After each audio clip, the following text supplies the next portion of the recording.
नमस्कार। आज हम कानून की एक कह सकते हैं एक गुत्थी सुलझाने जा रहे हैं। ये उन सब के लिए अहम है जो कभी अदालती मामलों में उलझते हैं। हम बात करेंगे भारतीय नागरिक प्रक्रिया संहिता यानी सिविल प्रोसीजर कोड की, और इसके खास पहलू को समझने के लिए राजस्थान उच्च न्यायालय जयपुर बेंच के एक पुराने फैसले का विश्लेषण करेंगे। हमारा जो स्रोत है वो है साल 1992 का एक मामला, गौरी शंकर बनाम सत्यनारायण। इस एक केस से हम ये समझने की कोशिश करेंगे कि अगर अदालत आपकी गैर मौजूदगी में कोई फैसला सुना दे, जिसे एक्स पार्टी डिग्री कहते हैं, तो उसे चुनौती देने के लिए कितना वक्त होता है। और यहीं पर एक बहुत बहुत अहम सवाल भी है, ये जो समय सीमा है, लिमिटेशन पीरियड जिसे कहते हैं, ये कब से गिनी जाती है? क्या हमेशा फैसले की तारीख से ही, या फिर तब से जब आपको उस फैसले के बारे में पता चलता है? तो आज की हमारी चर्चा का मकसद इसी बारीक लेकिन महत्वपूर्ण अंतर को समझना है, गौरी शंकर मामले के आईने में। चलिए इस कानूनी पहलू की गहराई में उतरते हैं। तो सबसे पहले यह समझना जरूरी है कि ये एक्स पार्टी डिग्री आखिर है क्या चीज। सुनने में थोड़ा भारी लगता है। हाँ बिल्कुल, इसको सरल शब्दों में समझते हैं। मान लीजिए आपके खिलाफ कोई सिविल केस, दीवानी मुकदमा दायर हुआ है। अदालत आपको सूचना भेजती है ना, जिसे सम्मन कहते हैं। हाँ, सम्मन। लेकिन आप किसी वजह से अदालत में पेश नहीं होते या अपना जवाब दाखिल नहीं करते, तो ऐसी सूरत में अदालत सिर्फ दूसरे पक्ष यानी वादी, प्लेंटिफ की दलीलें सुनकर ही अपना फैसला सुना सकती है। बस इसी एक तरफा फैसले को एक्स पार्टी डिक्री कहा जाता है। अच्छा, यानी आपकी गैर मौजूदगी में आपके खिलाफ सुनाया गया फैसला। अच्छा, मतलब अगर समन मिला या नहीं मिला और आप कोर्ट नहीं गए तो कोर्ट एक तरफा फैसला दे सकती है। ये तो भाई काफी गंभीर स्थिति हो सकती है किसी के लिए। क्या ऐसे फैसले को बदलने का कोई रास्ता नहीं है? हाँ बिल्कुल रास्ता है, और यहीं पर आप देखिए कानून का संतुलन नजर आता है। हमारा स्रोत दो मुख्य कानूनी प्रावधानों की ओर इशारा करता है। पहला है सिविल प्रक्रिया संहिता सीपीसी, उसका ऑर्डर 9 रूल 13। Order 9 rule 13। हाँ, ये नियम उस व्यक्ति को जिसके खिलाफ एक्स पार्टी डिक्री हुई है, ये अधिकार देता है कि वो उसी अदालत में एक अर्जी देके, एक आवेदन देके उस डिक्री को रद्द करने की मांग कर सके। ऑर्डर 9 रूल 13, ठीक है। यानी एक मौका मिलता है अपनी बात रखने का। लेकिन क्या ये मौका हमेशा खुला रहता है? मतलब कभी भी आवेदन दे सकते हैं? नहीं, यहीं पर दूसरा महत्वपूर्ण कानून सामने आता है, लिमिटेशन एक्ट 1963 और उसका आर्टिकल 123। अच्छा, आर्टिकल 123। हाँ, ये आर्टिकल तय करता है कि ऑर्डर 9 रूल 13 के तहत एक्स पार्टी डिक्री को रद्द करवाने का आवेदन कितने समय के अंदर देना होगा। सोचिए, अगर कोई टाइम लिमिट ना हो तो फैसले कभी फाइनल ही नहीं होंगे, सालों बाद भी केस खुलते रहेंगे। बात तो सही है, एक निश्चितता तो होनी चाहिए। तो कितनी है ये समय सीमा? हमारे स्रोत गौरी शंकर केस के विवरण के अनुसार सामान्य नियम ये है कि ऐसा आवेदन डिक्री की तारीख से 30 दिनों के भीतर दायर करना होता है। सिर्फ 30 दिन, ये तो काफी कम समय लगता है ना? ये जो 30 दिन की अवधि है, जिसे लिमिटेशन पीरियड कहते हैं, ये उसी दिन से शुरू हो जाती है जिस दिन अदालत ने वो एक्स पार्टी फैसला सुनाया। अगर इस पीरियड में आवेदन नहीं दिया गया तो आम तौर पर आपका वो अधिकार खत्म हो जाता है। ये कानूनी प्रक्रिया में आप कह सकती हैं देरी और अनिश्चितता को रोकने के लिए बनाया गया नियम है। लेकिन यहाँ एक व्यवहारिक दिक्कत नजर आती है। मान लीजिए किसी व्यक्ति को सम्मन मिला ही नहीं, उसे पता ही नहीं चला कि उसके खिलाफ कोई मुकदमा चल रहा है और फैसला भी हो गया, क्या तब भी उसे 30 दिन फैसले की तारीख से ही मिलेंगे? ये तो थोड़ा अन्यायपूर्ण लगता है। आपने बिल्कुल सही मुद्दा उठाया है, और कानून इस स्थिति के लिए एक बहुत महत्वपूर्ण अपवाद, एक एक्सेप्शन देता है, जिसका जिक्र हमारे स्रोत में भी है। लिमिटेशन एक्ट का वही आर्टिकल 123। हाँ, वो ये भी कहता है कि यदि सम्मन की तामील, मतलब सर्विस ऑफ सम्मन्स, प्रतिवादी पर ठीक से नहीं हुई थी, यानी उसे कानूनी तरीके से मुकदमे की सूचना मिली ही नहीं थी, तो 30 दिन की गिनती डिक्री की तारीख से शुरू नहीं होगी। तो फिर कब से शुरू होगी गिनती? ऐसी स्थिति में 30 दिन की गिनती उस तारीख से शुरू होगी जब प्रतिवादी को उस एक्स पार्टी डिग्री के बारे में ज्ञान हुआ, मतलब जिस दिन उसे वास्तव में पता चला कि हाँ, मेरे खिलाफ ऐसा कोई फैसला हो चुका है। अरे, ये तो बहुत बड़ा बचाव है फिर। हाँ बिल्कुल, उन लोगों के लिए जिन्हें प्रक्रिया की जानकारी ही नहीं दी गई थी। ये तो बहुत बड़ा फर्क हो गया। यानी दो अलग अलग स्टार्टिंग पॉइंट हो सकते हैं 30 दिन की गिनती के लिए। पहला, अगर समन ठीक से तामील हुआ था तो डिक्री की तारीख से 30 दिन। दूसरा, अगर समन ठीक से तामील नहीं हुआ था तो डिक्री की जानकारी मिलने की तारीख से 30 दिन। सारा खेल समन की तामील पर टिक गया। पर ये ठीक से तामील होने का क्या मतलब है? क्या ये बहुत तकनीकी चीज है? हाँ, देखिए, समन की तामील एक तकनीकी प्रक्रिया है। इसके नियम सीपीसी में दिए गए हैं। इसका मतलब है कि अदालत ने कानून में जो तरीके बताए हैं, जैसे रजिस्टर्ड पोस्ट से भेजना या कोर्ट का कर्मचारी खुद जाकर देता है या कुछ मामलों में अखबार में इश्तिहार छपवाना, उन तरीकों से प्रतिवादी तक मुकदमे की सूचना पहुंचाने की कोशिश की है। अच्छा, अदालत को रिकॉर्ड पर यह देखना होता है कि तामील नियमों के हिसाब से हुई या नहीं। अगर तामील सही मान ली गई तो फिर ये माना जाता है कि प्रतिवादी को जानकारी थी, भले ही उसने उसे नजरअंदाज किया हो। अगर तामील में कोई कानूनी खामी मिलती है, तभी वो ज्ञान की तारीख वाला नियम लागू होता है। समझ गया। तो ये साबित करना कि संबंध तामील नहीं हुआ, ये प्रतिवादी के लिए बहुत जरूरी हो जाता है अगर 30 दिन बीत चुके हों। अब इस पृष्ठभूमि के साथ गौरीशंकर बनाम सत्यनारायण मामले पर आते हैं। इस केस में क्या खास हुआ था? स्रोत बताता है कि प्रतिवादी गौरीशंकर सुनवाई में शामिल नहीं हुए और उनकी दलील थी कि उनके वकील ने उन्हें कोई आश्वासन दिया था। जी हाँ, प्रतिवादी का यही पक्ष था। अब शायद वकील ने कहा कि पेशी जरूरी नहीं है, या तारीख आगे बढ़ गई है, या वो खुद देख लेंगे। स्रोत में इसका पूरा ब्यौरा नहीं है, पर मुख्य बात ये थी कि प्रतिवादी ने अपनी गैर हाजिरी का कारण वकील पर निर्भरता बताया।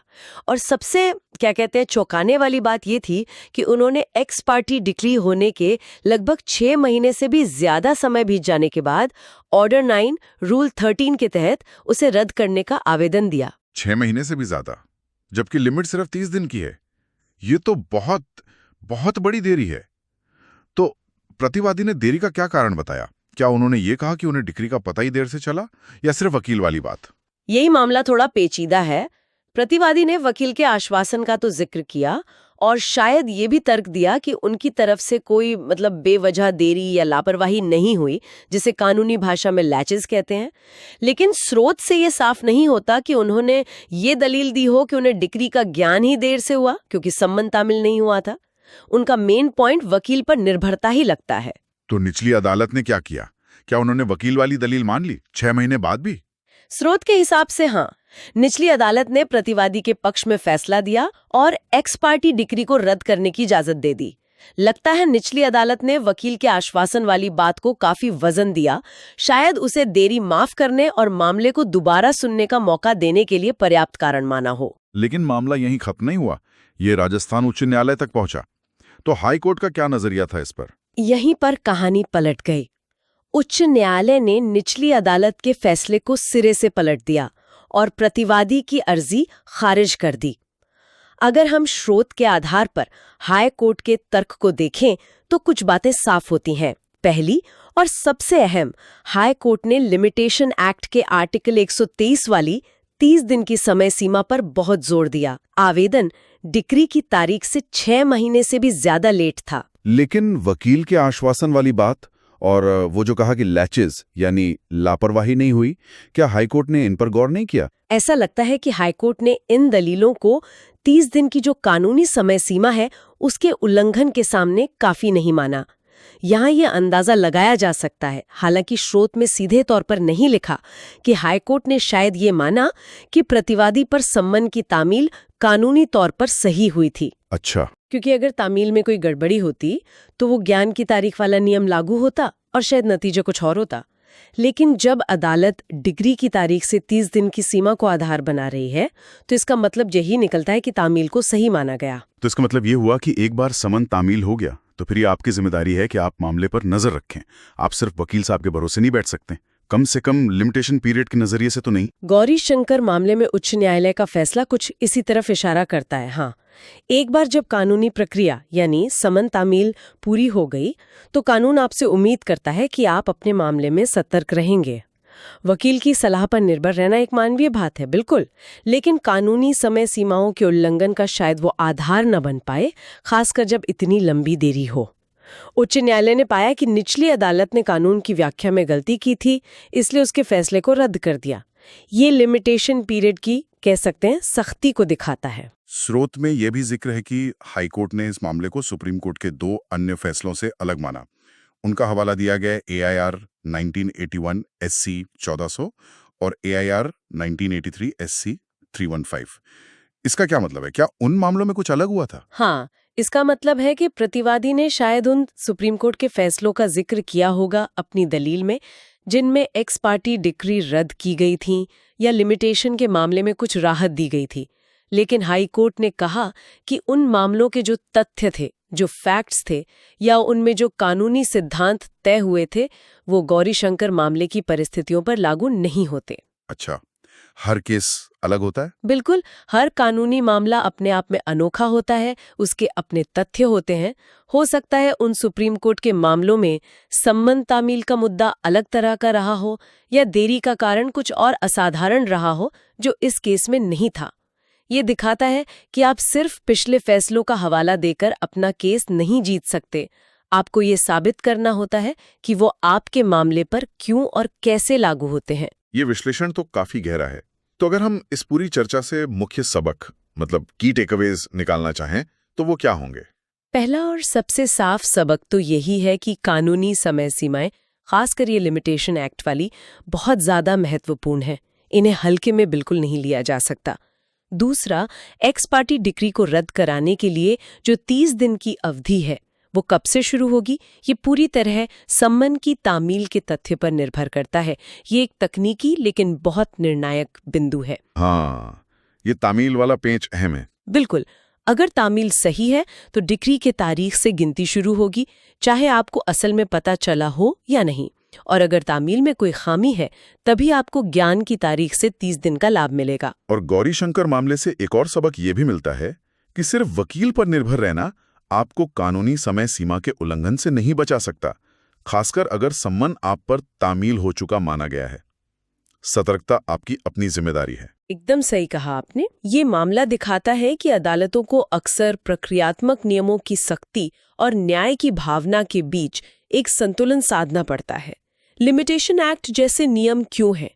कानूनी प्रक्रिया में एकरूपता लाने के लिए, निश्चितता लाने के लिए और मामलों को एक अंतिम रूप देने के लिए। ये जरूरी है। हाँ, वरना मुकदमे कभी खत्म ही नहीं होंगे। सही बात है। लेकिन कभी-कभी ये कठोरता अन्यायपूर्ण भी लग सकती है, खासकर तब जब कोई व्यक्ति वाकई अनजान था या किसी मानवीय भूल का शिकार हुआ। तो संक्षेप में कहें तो गौरीशंकर बनाम सत्यनारायण का ये मामला हमें याद दिलाता है कि एक्स पार्टी डिक्री रद्द कराने के लिए 30 दिन की लिमिटेशन है। 2, ये अवधि आम तौर पर डिक्री की तारीख से शुरू होती है। 3, अपवाद है, अगर संबंध तामील नहीं हुआ तो अवधि ज्ञान की तारीख से शुरू होगी। 4, संबंध तामील का मुद्दा बहुत महत्वपूर्ण है। 5, सिर्फ वकील पर निर्भरता लिमिटेशन पार होने पर शायद ही बचाव का आधार बने, अगर तामील सही मानी गई। और 6, कानूनी समय सीमाओं का पालन करना ही करना है। आपने बिल्कुल सही सारांश प्रस्तुत किया है। ये मामला प्रक्रियात्मक कानून, जिसे प्रोसीजरल लॉ कहते हैं, उसके महत्व को दिखाता है। कभी-कभी लोग सोचते हैं कि कानून का मतलब सिर्फ मूल अधिकार और कर्तव्य हैं, लेकिन उन अधिकारों को लागू कराने की जो प्रक्रिया है, वो भी उतनी ही महत्वपूर्ण है और उसकी अनदेखी बहुत भारी पड़ सकती है। ये वाकई सोचने वाली बात है। प्रक्रिया अपने आप में न्याय का एक बहुत अहम हिस्सा है। और यहीं से हम आज की चर्चा के अंतिम विचारणीय बिंदु पर आते हैं। अदालतों के सामने ये जो एक तरह की दुविधा हमेशा रहती है, एक तरफ प्रक्रियात्मक नियमों जैसे लिमिटेशन पीरियड को सख्ती से लागू करने की जरूरत, ताकि व्यवस्था बनी रहे। हाँ, ताकि सिस्टम चले। बिल्कुल। और दूसरी तरफ ये सुनिश्चित करने की जिम्मेदारी कि किसी व्यक्ति को वास्तविक न्याय मिले, वो तकनीकी खामियों या मानवीय भूलों जैसे वकील पर निर्भरता या संबंध न मिलना, इनके कारण अपने अधिकार से वंचित ना रह जाए। हाँ, ये एक बहुत ही नाजुक संतुलन है। एक तरफ कानून का शासन और निश्चितता, दूसरी तरफ न्याय और निष्पक्षता का आदर्श, मतलब फेयरनेस। गौरीशंकर जैसे मामले हमें इसी संतुलन पर सोचने को मजबूर करते हैं। ये जो कानूनी व्यवस्था है, ये इस अंदरूनी तनाव को कैसे संभालती है? क्या कभी प्रक्रिया की वेदी पर असल न्याय की बलि चढ़ जाती है, या फिर प्रक्रिया के बिना न्याय अराजकता में बदल जाएगा? इन सवालों का कोई आसान जवाब नहीं है, लेकिन ये कानूनी प्रणाली के कामकाज को समझने के लिए एक केंद्रीय प्रश्न जरूर है। ये सोचने लायक है कि इस संतुलन को और बेहतर कैसे बनाया जा सकता है। क्या नियमों में और लचीलेपन की गुंजाइश है, या फिर मौजूदा कठोरता ही लंबी मुकदमेबाजी रोकने का एकमात्र रास्ता है? एक गहरा सवाल जिसके साथ हम अपने श्रोताओं को छोड़ते हैं। आज के इस विश्लेषण के लिए बहुत बहुत धन्यवाद। धन्यवाद।